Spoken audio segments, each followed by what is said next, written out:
Hi, welcome to Speedway Motors. I'm Joe. Today we're going to look at what comes in the box when you get a FiTech Easy Street fuel injection system from us. It comes with instructions. This particular setup is good for a 600 horsepower engine, they say, and this one is unique. This is a new one that they're doing in that the throttle body itself is gold, painted gold, so it kind of looks more like an old Holley carburetor.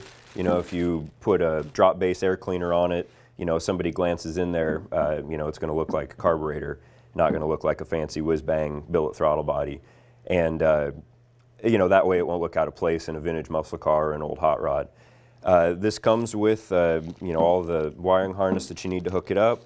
It comes with a little handheld display. This will be your interface for tuning. You know, you're able to set the initial startup parameters, and then you're able to go back in and fine-tune it.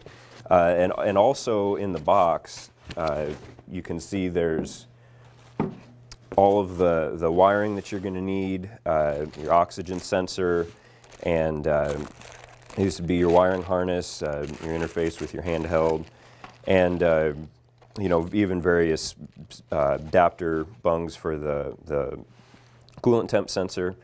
And these are really, you know, these are really cool. These EFI systems have been on the market for a while. You know, makes your vintage car, kind of makes it act like a new car. You know, your cold start compensates for altitude, things like that, that you're kind of used to with a more modern car. And you know, that way you're not fooling around changing jets and adjusting choke pull-offs and things like that, like you may be used to with an old Holley or Quadrajet or whatever. And you know, once you can get through the initial setup, they do self-learn, so they will compensate if you you can set a target air-fuel ratio, and you can make it run rich, you can make it run lean, you can kind of have however much to do with it you want to, or you can just let it learn and let it run the way that it wants to. So in any case, these are pretty neat. I really like the gold throttle body, and if you have any other questions about these, give us a call or take a look at the website, and we'll be here. Thanks for watching.